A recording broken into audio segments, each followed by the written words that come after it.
శారదా చంద్రమౌళీసం రత్నగర్భగణేశ్వరం శంకరంచ ఋష్యశృంగేశం తుంగాం లోకగురూన్ భజే. ఉభయ జగద్గురువుల యొక్క పాదపద్మాలకి నమస్కారం చేసుకుంటూ, అలాగే నాకు జ్యోతిష విద్యను నేర్పిన గురువర్యులు జ్యోతిష బ్రహ్మ కీర్తిశేషులు శ్రీ ఈరంకి సూర్యనారాయణమూర్తి గారు, సూర్యశ్రీ దైవజ్ఞి గారి యొక్క పాదపద్మాలకి నమస్కారం చేసుకుంటూ, ఓం శ్రీ మహాగణాధిపతి నమః, శ్రీ గురుభ్యో నమః, హరి ఓం.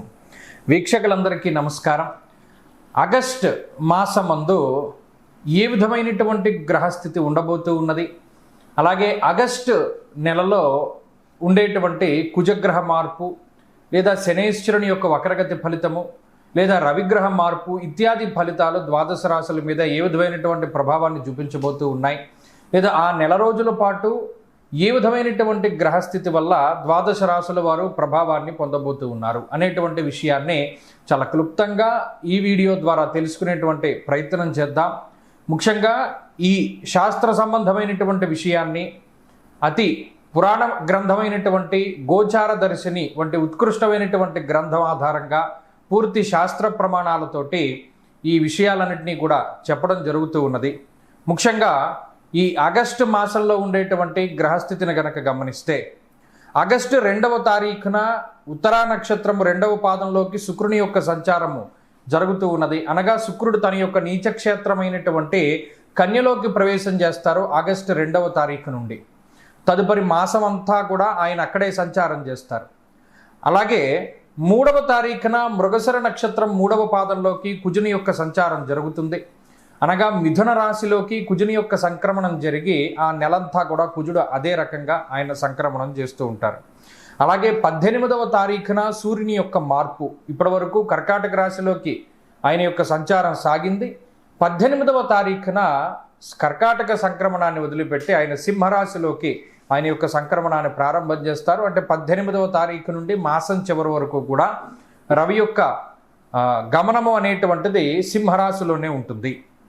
ఆ తదుపరి మాసం చివరిలో 23వ తారీఖున మఖా నక్షత్రం 1వ పాదంలోకి బుధుని యొక్క సంచారం జరుగుతుంది. అంటే ఈ మాసంలో చాలా రోజుల పాటు కర్కాటక రాశి అందే సంక్రమణం చేసినటువంటి బుధ గ్రహము నెలాఖరులో 23వ తారీఖున సింహంలోకి మారుతారు.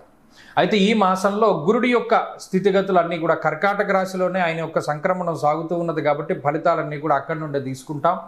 అలాగే శనేశ్వరుని యొక్క స్థితి వక్రగతిలో ఉన్నది. ఆయన మీనరాశి యందు వక్రించి సంచారం చేస్తూ ఉన్నారు. ఆ ఫలితాలను దృష్టిలో పెట్టుకోవాలి. కుంభరాశి యందు రాహు ఉన్నారు. అలాగే సింహమందు కేతుగ్రహం ఉన్నటువంటి పరిస్థితుల్లో ద్వాదశ రాశులపైన ఈ గ్రహస్థితి ఆగస్టు మాసమందు ఏ విధంగా ప్రభావాన్ని చూపించబోతూ ఉన్నది.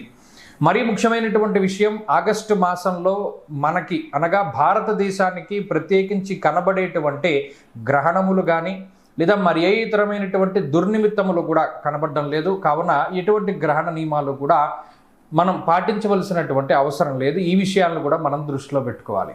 ఇక ఫలితాల విషయాన్ని మనం చూద్దాం. కర్కాటక రాశి వారికి ఆగస్టు మాసంలో మధ్యస్థమైనటువంటి ఫలితాలు కనబడుతూ ఉన్నాయి. ఈ రాశి వారికి ఇప్పటి వరకు ఉండేటువంటి కుజుని యొక్క బలం తగ్గింది. జన్మ రవి యొక్క స్థితి ఉన్నది. ఇప్పుడు కుజుడు వ్యయస్థానంలోకి వచ్చి ఉన్నారు. ఇప్పటికే అష్టమంలో రాహు ఉన్నారు. శనేశ్వరుడు వక్రగతి ఫలితాన్ని ఇస్తూ ఉన్నారు 9వ స్థానంలో ఉండి. జన్మంలో గురుడు ఉన్నారు. అంటే అన్ని విధాలుగా గ్రహాలన్నీ కూడా ప్రతికూలంగా ఉన్నాయి. ఇందులో యోగించే గ్రహం ఏముంది అంటే 9 గ్రహాల్లో ఏ గ్రహము కూడా కర్కాటక రాశి వారికి యోగించడం లేదు. మరి ఇది ఇబ్బందికరమైన సమయం కదా.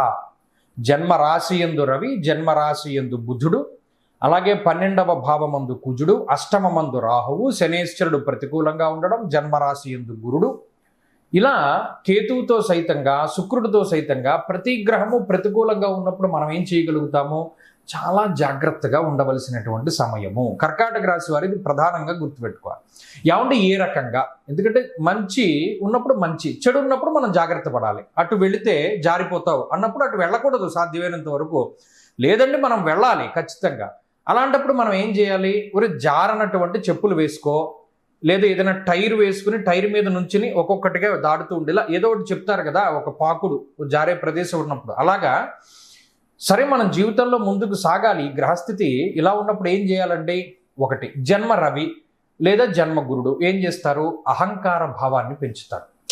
ఒక రకమైనటువంటి అహంభావం పెరిగిపోతూ ఉంటుంది. నువ్వేంటి నాకు చెప్పేది, లేదా నువ్వు చెప్పేది నేను వినడమేంటి, నేను చెప్పింది నువ్వు వినాలి కదా, లేదా నేను చెప్పింది చేయాలి కదా అనేటువంటి భావం పెరుగుతుంది. అటువంటిది పెరిగినప్పుడు దాన్ని తగ్గించుకోవాలి. ఒకటి, ఉన్నతాధికారులతోటి మాట పెరిగినప్పుడు మన తప్పున్నా లేకపోయినా అక్కడ మాట్లాడకూడదు. అదేంటండి నేను తప్పు చేయలేదు కదా, నన్ను తప్పు చేసావు అంటున్నారేంటి అని మనం ప్రశ్నించకూడదు. దీనికి మౌనమే సమాధానము. తోబుట్టువులు, అన్నదమ్ములు లేదా కుటుంబ సభ్యులు ఎవరైనా నిందారోపణలు చేసినా మాట్లాడకూడదు. ఏమన్నా మాట్లాడకూడదు అంటారు, మనం ఏం చేయలేదు కదా అంటే, ఇప్పుడున్న గ్రహస్థితిలో మీరు ఏది మాట్లాడినా మీరు చెయ్యని తప్పు కూడా మీరు చేసినట్టు అవుతుంది. అటువంటి గ్రహస్థితి కాబట్టి చాలా మౌనంగా ఉండడం చెప్పదగినటువంటి సూచన.